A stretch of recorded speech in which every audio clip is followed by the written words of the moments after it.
Uh-huh. I just feel like I've been around the block, ripping up fantasy stock, working around the clock. Look at the view from the top. Researching rookies a lot? No, I just be listening to pods. Yeah, one in particular, I'm just a messenger. Let me just pass on the rock. Browning, brunning, pruning, pronouncing ain't what he's doing. What he's doing is not losing, but infusing you with new things. And there's Dennis the Bennett, yeah. The man is a menace, yeah. Building a dynasty, some of the finest things. Promise you, you won't regret it. Sly as a fox, cultured in pop. Give him his props. Here is a thought, here is a box. And you cannot compare them at all, so don't even try. Careful with the news, but when you use a take, I take up Tony Fire. I mean Dyer, because anyone else is a huge mistake. Whoa. Fantasy round table, fantasy round table. Yeah. Fantasy round table, come take a look at the crown, baby. Hey, fantasy round table, fantasy round table. Woo. Fantasy round table, come take a look at the crown, baby. Go.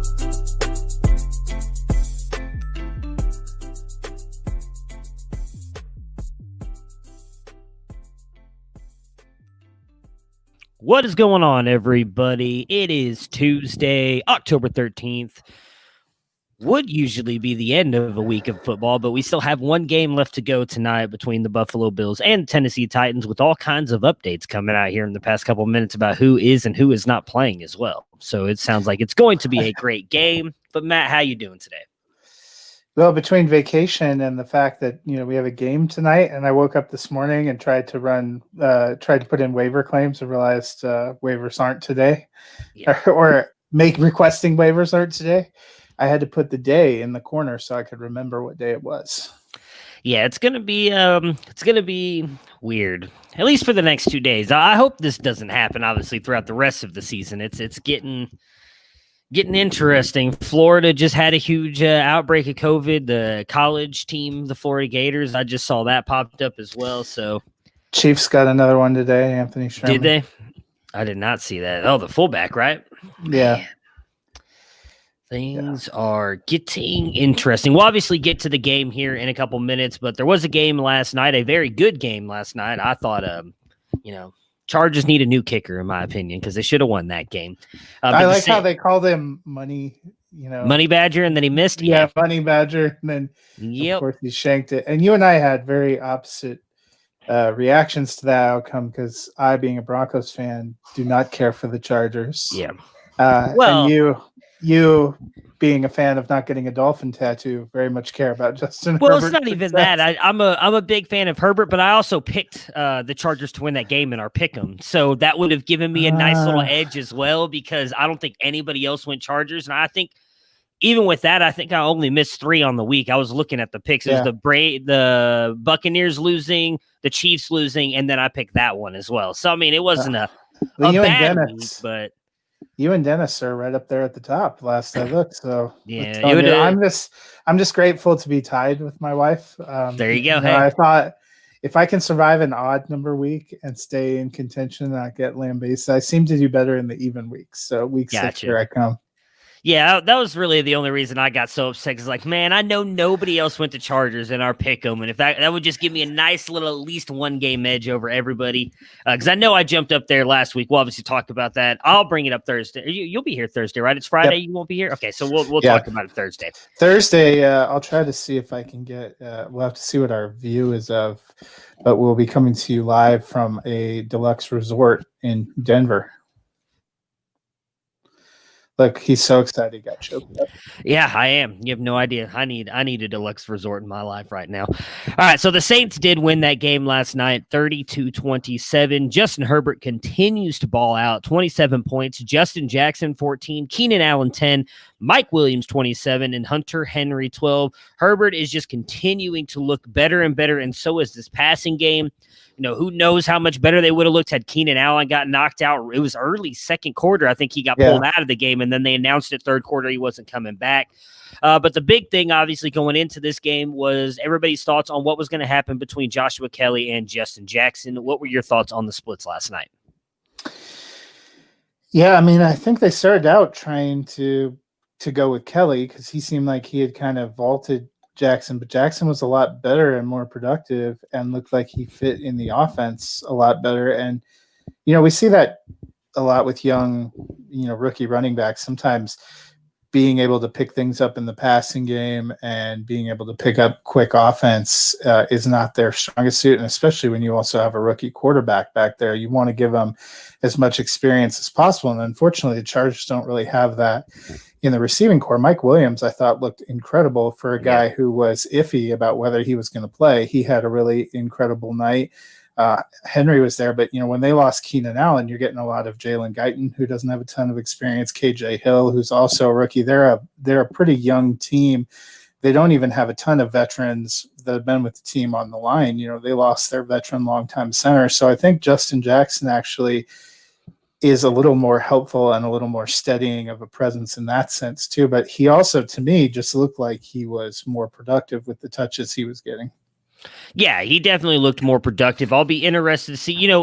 It's one of those things where we talked about with Kelly being there. He seemed to be more of like that short yardage grinder kind of goal line back, where Justin Jackson can do a little bit of everything. And maybe we overestimated that. They're so used to having a guy like Eckler out there who can catch the ball, run as well. And Justin Jackson looked good running the ball last night. He's a better receiver than Joshua Kelly. So maybe Justin Jackson is the guy.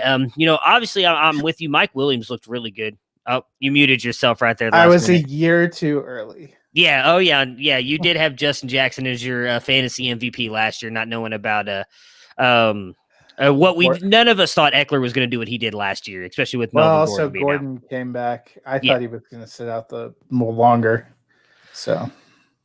But Mike Williams, I mean, if Keenan Allen is out for a couple weeks, is he a guy that you feel safe firing up? I mean, he did look amazing last night. He helped lead me to another win in the Scott Fish Bowl, so I'm excited about that.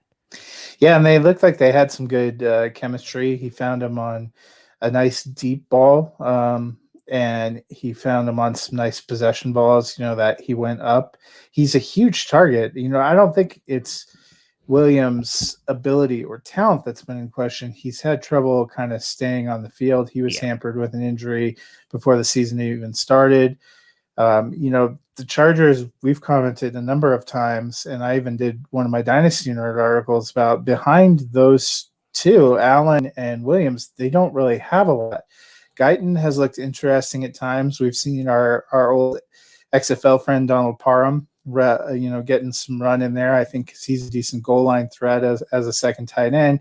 KJ Hill, it's been interesting to see him get out there a little bit. They have Joe Reed, another rookie on there, but they don't have a lot of experience and a lot of dependable targets. So if Keenan Allen has gone, that I think that even more so. You saw Allen and Henry were the first two that Herbert seemed to really gravitate toward, and Eckler. So you're already down Eckler, who's kind of a veteran presence back there. You lose Keenan Allen, I think he's going to need Mike Williams, but also what is that going to do to defenses going forward? The Saints were obviously playing based around making sure they were on Keenan Allen. And in game, when you have those kind of changes, you can often see the guy thrive. In future weeks, if he's kind of their only big wide receiver threat, it's really going to be a matter of can Guyton or Hill or somebody else step up and do enough to keep them from double and tripling Mike Williams. That's something I think you'll have to watch that you won't really get an answer to until their following game. Yeah, I mean, the one thing I'll say, even if he ends up getting coverage shifted to him, I mean, he did have Marcus Lattimore on him for that big catch that should have set them up for the game-winning field goal. That being said, Lattimore has not necessarily played that good this year. I don't think that defense at all has played that good this year for the Saints. But he stopped Mike Williams on that big fourth down too. That was that in overtime. I didn't watch overtime. Yeah, I turned it off at that point. Was I was like, such an incredible play. Williams caught it on a slant, looked like he was going to make it, and Lattimore just ripped him back. Interesting. All right. Yeah, I mean, it'll be interesting to see what happens. I mean, they did have a nice little connection. Williams did also have the long touchdown down the sideline as well. Again, we don't know how much of that was because Allen was out. But Mike Williams is still a really big target. We saw last night with that catch that he can go up and get the ball. Herbert's one of those guys who's not afraid to take risky throws like that. So he may throw a couple balls up to Mike Williams. Even when Allen comes back, he could come down with some touchdowns. He's an interesting prospect. Like you said, he's got all the talent in the world. It's just him staying on the field. That's kind of the big thing for him. For the Saints here, Brees, 21 points, Kamara, 19, Latavius Murray, 7, Emmanuel Sanders, 24, and Jared Cook, 13. Brees seems to be developing that connection now with Sanders, with Michael Thomas being out for as long as he has. It was a rough start for this offense, though. Does this team need Michael Thomas? Yeah, I mean, I think they do. Our friend Dennis posted this. Or should we call him hashtag Slant Boy? Is that right? Is that what his new nickname is? Slant Boy. Gosh. Our friend Dennis posted the snap percentages, and Emmanuel Sanders, obviously 59%. Traquan Smith was out there the most at 78%. But he wasn't super effective. He wasn't getting a lot done. Yeah. So you kind of got to expect that, Michael Thomas with Sanders maybe being able to stretch the field too, gives them a better offense. They were able to take shots to Jared Cook, which I thought helped a little bit. But, I had thought prior to last night that, he was developing something with Smith, but it just didn't look like he was able to get it going. And I think this offense, it's more dynamic with Michael Thomas. He pulls coverages away. He pulls people away from the line, gives the running backs a little bit more space because you can't put 8 or 9 in the box to stop Kamara if you have Michael Thomas and Emmanuel Sanders on the outside. And he and Brees just seem to have a better connection. He's the number 1 receiver and got a huge contract last year for a reason. I think they're definitely missing him.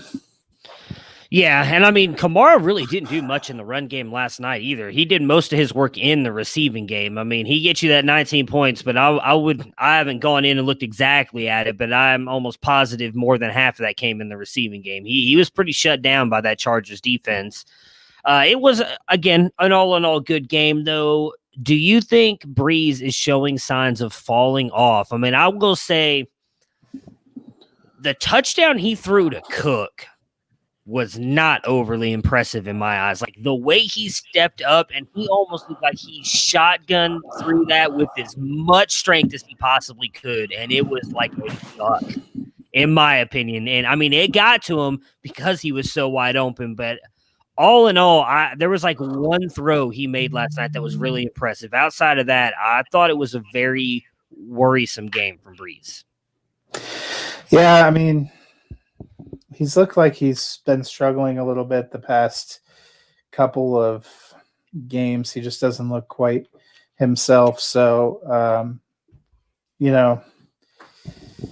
he hopefully getting Thomas back will help a little bit. They definitely got off to a slow start. You're right about Kamara. I think he had 8 for 74 in the passing game, which would be kind of 15 of those points, only 45 yards rushing. And he got a lot of that on one really incredible deep throw. It feels like it's taking Brees a while to get in rhythm. Is it because they're missing pieces? Is it because something is off? I don't know. That's why it's a little worrisome. We thought about, 41-year-old quarterback. There was going to come a time where he wasn't going to be incredible forever. We saw some signs maybe toward the end of last year and in the playoffs that looked like they were struggling at times, but I still want to see him have a game with all of his weapons. Yeah, I mean, that'll be interesting to see because he does obviously get a lot of that with Michael Thomas. I mean, Michael Thomas makes so much happen after the catch as well. I mean, he's not anybody who's going to, beat you down the field with speed, but he's still a fast enough wide receiver. Makes a lot of yak yards. Again, we joke calling him hashtag slant boy, but he does a lot when he gets those slants from Brees. I'll be interested to see if he looks any better. I would assume Michael Thomas will be back next week. We'll see. I mean, there are reports now that from health standpoint, he would have played this week. Yes. It was cold cocking a dude. Yes. Well, apparently he also got into it with Sean Payton is the new report that came out today. So that's another reason why. So we'll see what happens. I mean, I don't know. I find that all very interesting. I mean, the dude was like, did you read there were some interesting tweets that was a lot of what he was like at Ohio State too, that he used to taunt and torment Eli Apple. So here's the thing. Well, Eli Apple sucks. But here's the thing. I mean, he still sucks. You say that, right, about him being there at Ohio State. He was almost a forgotten man at Ohio State, though. Like, I remember when he came out, he was considered the not good Michael Thomas. The good Michael Thomas was the one who got drafted by the Rams, who's playing on Cincinnati now. Like, Michael Thomas at Ohio State was not considered what he became. And maybe I'm wrong, but I feel like the first couple years of his career, I don't ever remember him talking or acting like he has the past 2 years.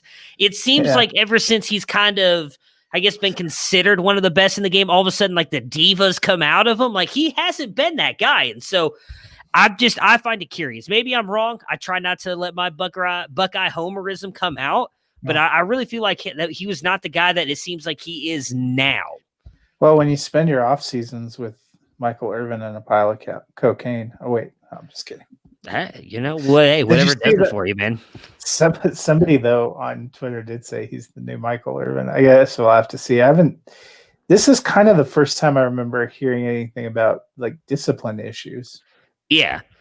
Well, see, he's had it's not discipline issues, but last year when he was getting closer and closer to setting the record, he started getting a little bit more like on Twitter saying all that stuff. Then we saw him have the whole thing with Devontae Parker earlier this offseason. But that's what I'm saying, like leading up until this year or even late last year, I don't ever remember him like being that big a presence on social media and posting anything controversial. All I know is I need him back. I drafted him in so many teams. Michael Thomas, I need you. And Chris Godwin. I mean, it's been it's been tough. And I just hope he can come back and get going. The Saints, for as much as they've had occasional struggles this season, are back in first place in their division because they have the tiebreak over Tampa Bay. Now, with Carolina looking stronger, it's kind of a three-way battle there. But if you were to say, hey, they got off to kind of a rough start, they haven't looked like themselves, they haven't looked good at times, they lost a couple of games, still in first place. Now you start getting people back, you start getting into a groove. And, they talked about earlier in the season for the Saints finishing 13-3, like 3 or 4 consecutive seasons, they haven't had the greatest starts. A couple of years ago, they lost at home on opening day to Jameis Winston and the Buccaneers, was kind of a stunner. I mean, they've had some of those early season struggles at times, and they seem to find that groove in the middle and just start slowly putting everything together and putting everyone away. I think they still have a very winnable division. They still have a lot of talent. If they can start getting some of those defenders healthy, start getting Michael Thomas back, they're still, for an offense that we thought didn't look very good last night, they still put up 30 points. So yeah, I mean, I don't know. I hope he comes back too. Obviously, I just made a trade for him last night, so I kind of need him. I gave up DJ Chark in a first-round pick for Michael Thomas, so I'm hoping he comes back with a vengeance. I need him to help propel me to a championship in a 16-team league. We do have a game tonight. Some of the major Titans out. I was trying to find it here. My phone has kind of been blowing up with all this stuff. So Tre'Davious White and Zach Moss and John Brown are all out tonight. Oh, crap. For John the Brown. Bills. Yeah, I know. That's what I saw. I'm just glad it's not Cole Beasley because I need Cole Beasley to come. You got John Brown in a couple places, I take it? At least one. Well, hey, Khalif Raymond's probably available. I think it's one where we run daily fab waivers, which I like that in theory, but when you have a season like this, it's been murderous. Yeah. He just got announced out about 20 minutes ago. So yeah, they're doing because I think the game actually starts in about an hour. Yeah, and it starts in an hour. Yeah. Which I'm excited about because I need Josh Allen and Jonnu Smith to have a big game for me so I can move to first place in my home dynasty league because that's important to me right now. One of the few leagues I'm doing good in. Dennis did send us a couple Thrive bets for us in this game. We did preview this on Friday's episode, so not really going to dive too much into it. But for the Thrive bets, Josh Allen, 292.5 passing yards. You taking the over or the under? I'm going to take the over. Tennessee's pass defense has not been very impressive. Yeah, their corners are horrible. So, yes, I'm with you. I'm taking the over as well. Devin Singletary, 66.5 rush yards. I think with Zach Moss being out, I'm going over. I think if he'd have been in, I probably would have gone under, but I think Singletary will get, 66 still kind of feels like a lot, but I'm still going to go over. Yeah, he's been doing the mix of kind of rush and pass, but I'll take the over too. I feel like 70 yards isn't that hard, tough a nut to crack. Stephon Diggs, 77.5 receiving yards. Way over. I agree. And Cole Beasley, 49.5 receiving yards. I'll take the slight over. I'm going to take the Yeah. way under for Browns, 47.5. Yeah, I'm with you on that as well. Yeah, I wasn't even gonna bring that one up since he got ruled out. But yeah, with him out, I'm gonna take the over on Beasley. If that was Gabe Davis, I was about to bring him up. What are your thoughts? Gabe Gabe Davis. He's looked pretty good. And with John Brown out playing that role, I could see 60, 70 yards. On the Titans side here, Tannehill, 241.5 passing yards, over under. I'm going to go under. Wait, Tre'Davious White's out? Yes, White's out. He was hurt. Yeah, I don't think it's COVID. I don't know. He just got announced out. He was the one that I noticed first, and then I saw Zach Moss and John Brown. So I kind of am going to go because I haven't seen if A.J. Brown is for sure playing or not. Have they ruled him out yet? Because I haven't seen them rule him out. I kind of feel inactives should be up. Let's see if we can find him. I'm going to go over with White being out. A.J. Brown is active. He returns for the first time. No Corey Davis or Adam Humphries. No, they're on COVID IR. That's why it's still tough because AJ Brown's tough because we have literally no practice. He's had that knee issue. They have no receivers, but I'm going to stick with under. I think Jonnu Smith game, baby. Both the Bills linebackers are hurt, and Matt Milano and can't remember who the other guys. They're both out. I mean, Jonnu Smith out. I think it may be Edmonds. There's two of their good line. I know Milano's one of them. I can't remember who the other is. We can't have these Tuesday night I'll have to look. Let's look. I want to say for sure. Is it Edmonds? I can't remember. I know for sure Milano is. Tremaine Edmonds. No, it looks like he's playing. I don't see an out next to his name, so he should be in. But Matt Milano for sure I know is out. Yeah. All right. Well, I'm still going to go under because I think he could end up with 225, 230 yards and still be a good game. Brown scares me. We talked about it on Friday. Even him being active and even with them having no receivers, I'm not sure how good I would feel about playing him. How good is his knee? I also have questions about how good is this offense going to be. They literally have practiced, I think they said 1 day in the last 14. That's a lot of rust 2 days ago to be shaken off. Yeah. Well, that's the official practices they have. We don't know about how many secret practices they've been having. They've not caught you in one. So Adam Humphries went to a couple of those. Yeah, exactly. So Derrick Henry, 111.5 total yards tonight. I will take the over. Buffalo doesn't have too bad of a defense. I'm going to take the under because if they bottle up the running game, I just don't feel like Derrick Henry's a big. I mean, you have to break one to really have 50-plus passing yards. Yeah. I don't think he's going to get 50 passing yards. I think it's going to be 110 rushing yards and 1 passing yard. That's my guess. I guess it's going to be like 75 or 80 rushing yards and like 10 passing yards. Kind of keeps you under. I'm going to say under. I think Tennessee's going to look a little rusty. Buffalo's been kind of going in there in a groove. Yeah. A.J. Brown, I assume we're both taking the under on 55.5. I am. Yeah, I'm going to take the under, but I'm going to take the over on the next one. As am I. Jonnu Smith, 51.5 receiving yards. I think Jonnu's in for another huge game tonight. Although Buffalo doesn't have bad safeties, they may scheme to try to take him out of the passing game.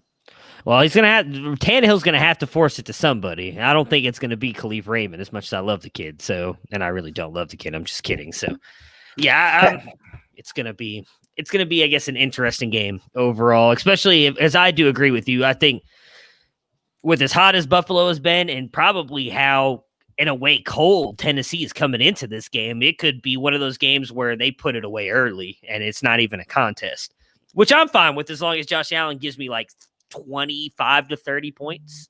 Then I just need 8 points out of the Tennessee defense and Jonnu Smith, and I'm good to go. I'm good to go, baby. It's all I'm looking forward to. So I'm glad the game starts in an hour so I can actually watch the whole thing. Yeah. All right. Waiver time. Nice short episode for you guys today. So the top QBs I've got here listed on the waiver wire will go in order of rostered percentage here. Lowest to highest. Dalton at 3%. Derek Carr at 21. Kirk Cousins at 32. Gardner Minshew at 51, and of course, the future NFL Rookie of the Year, Justin Herbert at 52, which actually seems very realistic now with as bad as Burrow's looked the past couple weeks. But go ahead. What are you looking at QB wise? Who are you looking to add here off this list? Well, my guess would be if you're in a dynasty league, the only one that's potentially available is Dalton. And I have to be honest, in several leagues where I have Dak in dynasty, I also took Andy Dalton, and he was been on my. And it's early enough in the season that you haven't had to make that Sophie's choice of dumping your quarterback handcuff. So that actually worked out decently well for me. I actually, this is a pretty good group. I'm gonna say Cousins would be my last choice. Okay. And he's played pretty decent, but I liked what we saw from Derek Carr on Sunday. It looks like when they have their receivers together that Russ isn't the only one that they're letting cook a little bit this year. And obviously Herbert's been great. I'm surprised if he's not owned even in your redraft leagues. A lot of those redraft teams like to carry a backup quarterback, especially in the time of COVID.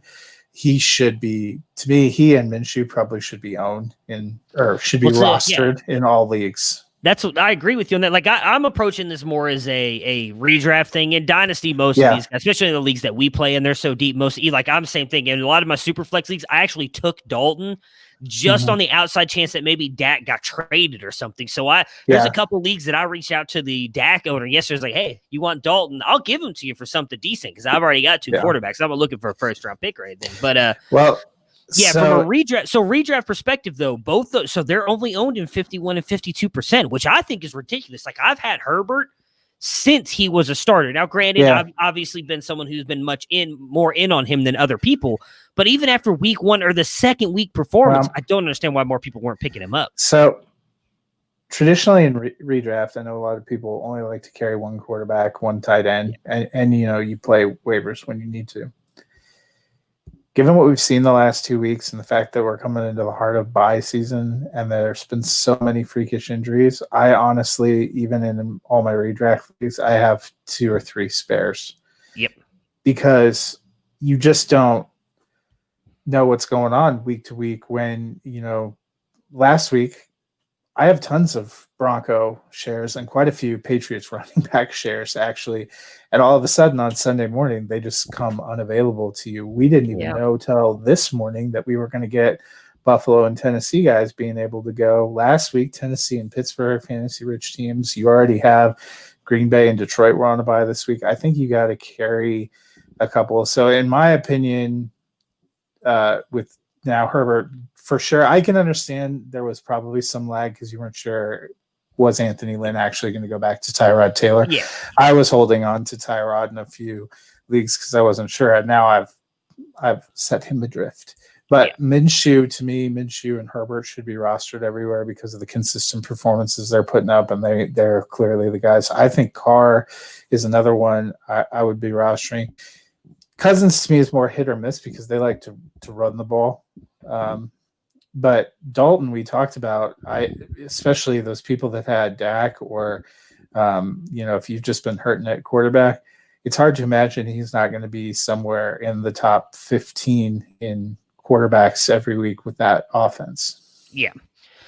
Yeah, I'm with you. I think it's easily Herbert and Minshew at the top there for me too. I might take Carr over Dalton. I mean, he's sitting his QB8 on the season right now. He's had a sneakily good season. Not a lot of people talking about it, and I agree. I think it's a lot of Gruden has finally gotten the weapons that he kind of wants there now in Las Vegas, and they're letting him do his thing. So, obviously, if you own Dak, I wouldn't, if you want to go get Dalton, that still makes sense to me as well because I agree with you. He's going to be top 15, I think, at worst with all those weapons. Again, we talked about it yesterday. He was coming in roughly anywhere from 10 to 15 every single week with Cincinnati and never had the weapons around him he has now. So I'm with you. Cousins is the last for me at quarterback. Running backs, there is not a lot available. Oh, and I will say, I forgot.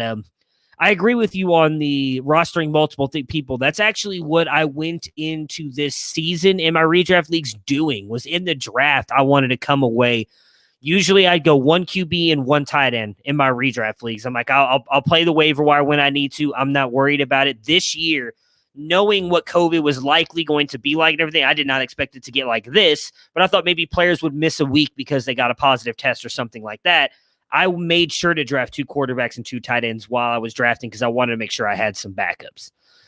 For running backs, we have got Keyshawn Vaughn at 8%. I'm sorry, LaMichael P. Ryan at 2%, Keyshawn Vaughn at 8%, Alexander Madison at 41, and Justin Jackson 42. If you guys have been listening the past couple of weeks, you know I've been talking about P. Ryan, saying you need to grab him. Story came out today that the New York Jets are doing everything they can to trade Le'Veon Bell. I think if they do trade Bell, Frank Gore will probably be the first one to get starts, but I think that means P. Ryan's going to get the ball sooner rather than later. For me, if I had to pick one of these guys, I think it's probably Jackson, because everything we're getting out of Minnesota is that this is not a serious injury with Cook. I think he's probably going to miss this week because they have a bye next week. So it gives him 2 weeks to heal. So you're only getting 1 week out of Madison, where Justin Jackson, Eckler's probably going to be out 4 to 6 weeks. We haven't heard an exact number yet. But I know he was on the, you're muted. Yeah, I know they said 4 to 6 weeks. They said 4 to 6 but I don't weeks. know if he'll stay out longer, if he'll come back beforehand. So you're still looking at getting a decent amount of production out of Jackson right now. So for me, it would be Jackson, Madison, P. Ryan, Vaughn.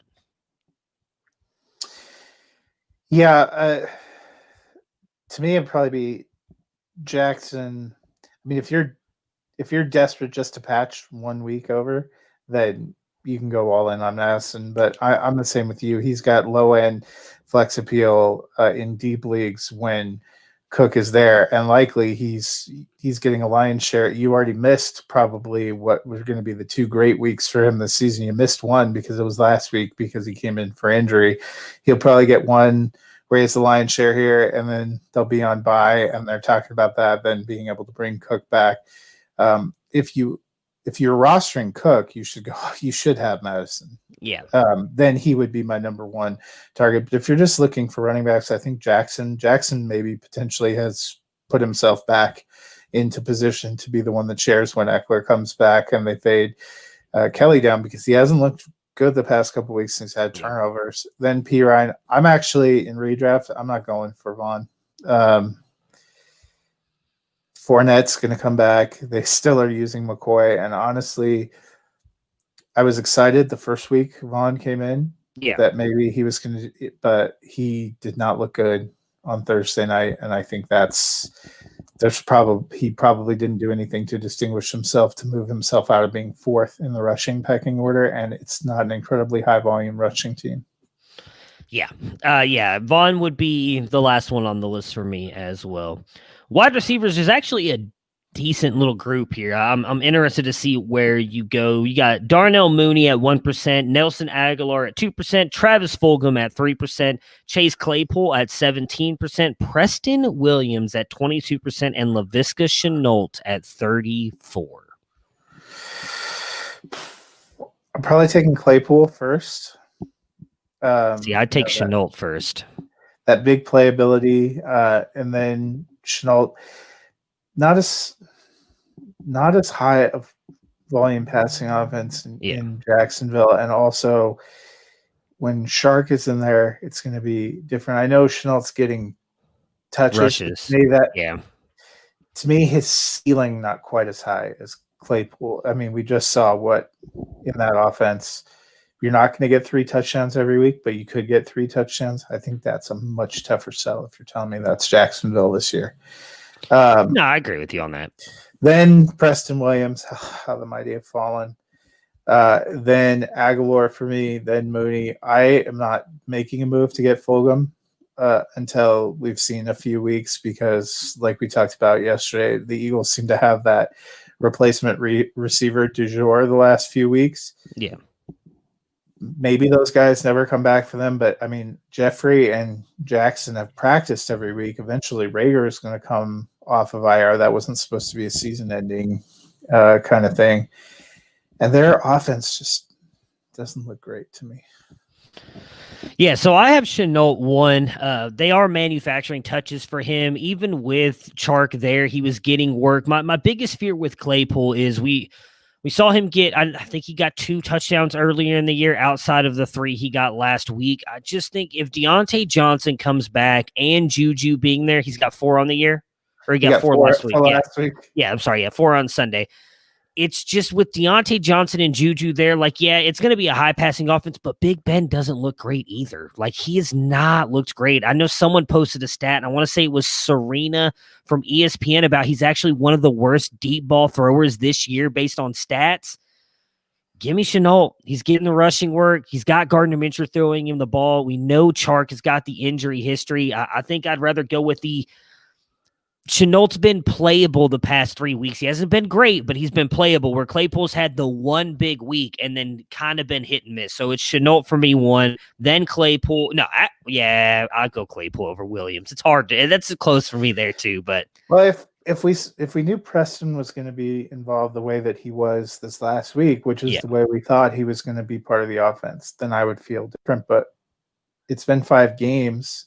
Yeah. The only thing that I felt confident about seeing Miami on Sunday is we may actually see a redshirt year for Tua, because Fitzmagic has been pretty stout, and he's been good. That's what I said. He bought himself another 2 weeks. It's just, when is that 5 interception, like 50-yard game coming, and then what is that going to do? Because here's my next question. I'll pull it up really quick because I didn't know. I had it up earlier and I have forgotten. I'm almost positive they have very winnable games in the next couple games. So what happens if, in a very weird year right now, which it is a very good AFC division or conference, but what happens if they're competing for that wild card and then Ryan Fitzpatrick starts to turn into Ryan Fitztragic, as they call him? Yeah. Do they go to Tua? Do they just kind of keep it going? Like, I'm interested to see what happens. The Dolphins are a very intriguing team to me. I think what you said is right. Where they are at in terms of being in the hunt in November is going to speak a lot, because they were pretty clear at the beginning of the season they didn't have a problem redshirting Tua, making sure he understood how things were going to work, making sure he's fully healthy. I mean, we are not even a year removed from the dude fracturing and dislocating his hip. I don't know about you, but I'd probably still be in my bed crying if I had fractured. I'd have just given up. I'd have given up. I mean, that was one of the worst injuries I ever saw. It's not unreasonable to think it takes you at least a year to be back to full strength. And for him, that wouldn't be until December. So I've got their schedule up here, and literally outside of they were in every single game so far this year. Their worst loss came for the Patriots, 10 points in week 1. Yeah. So, and that was Fitzmagic's worst game, arguably. Yeah.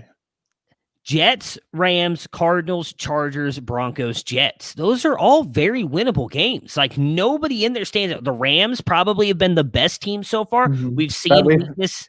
Yeah, we saw that how they played against the Giants. Yeah, that's what I'm saying. Like, we've seen weaknesses in all those teams. And then Bengals. Like, that's who they get right out of the was that their bye week? Yeah, no. So they get to the Bengals as well. Like, they've got their bye week got messed up. Yeah, I forgot about that. The whole Patriots thing too. The Dolphins really took it a little bit too in terms of bye week and schedule shuffling. There's a realistic shot we could see the Dolphins in the playoffs with Ryan Fitzmagic. Like, that is was it Dennis that had them higher? I thought one of the three of us. I had him higher than the Patriots. I had the Bills winning it. I didn't have the Patriots make it. Remember, Dennis had the Patriots winning the division. Yeah, that's right. Yeah, I don't think he had. Well, I think he may have been high on the Dolphins too, because I think he had the Bills taking a step back. I had the Bills winning the division, and then the Dolphins and Patriots I had tied at 8-8, but I didn't have them making the playoffs. It was Raiders that made it in for me in the playoffs. But the Raiders look pretty good too. Well, yeah. I mean, unfortunately, it looks like my predictions so far are going very good outside of, unfortunately, the Broncos. That's the one team that I had. least you didn't pick Matt Patricia as coach of the year, right? That is true. I was not in on the Lions like you two were, so that's a good thing. I had so far my predictions are looking good with how good I had the NFC West looking outside It's a of long the season. 49ers. That is true. We still have a lot of time. But then, for me, I would actually go Mooney over Aguilar. I think Mooney's looked good the past couple of weeks. Why did I want to call him Ryan Fitzmagic? I'm thinking of Fitzmagic. Here's the thing, Nick Foles missed him on a wide open touchdown on Thursday. That's the thing. Derek Carr might be a substantially better quarterback than Nick Foles. That is true, but I do think if Edwards comes back, maybe we see Aguilar push back a little bit. I don't know. For either one of those, I'm going to be honest. If you're having to start one of those two, you're kind of, down hoping there anyway. for the best. Yeah, you're hoping for the best point anyway. The other thing for me with Mooney is it's not a super high volume pass offense. Robinson seems to be one. Jimmy Graham actually seems to be two. Yeah. Anthony Miller. So is Mooney... Mooney and Miller have more targets right there. Yeah. I think he'd have to actually distinguish himself. I think he has, though. I mean, I've never been a Miller guy, but Mooney's he's got more fantasy points than him this year. He's already looked better. Yeah, I think our friend Nick Whalen likes Mooney. He posts. I take it that's why he's a big Bears fan. I take it that's why he posts the targets and receptions for Mooney and Miller every week. And I knew it wasn't to champion Anthony Miller. No, yes, it was not. He always puts in brackets drops passes. Yeah. For tight ends, there's really only one that stood out to me. I mean, Jimmy Graham was on there, but he's like 60% rostered. So chances, I mean, if he's available, grab him. But Irv Smith, 6%, had a good game there Sunday night.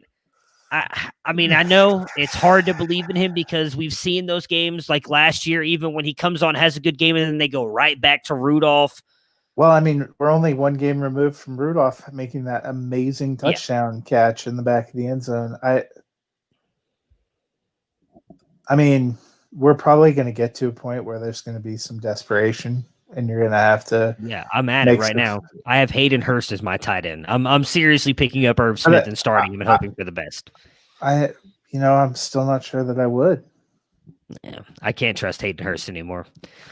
2 points, 2 points, 10 points, 1 point, 3 points.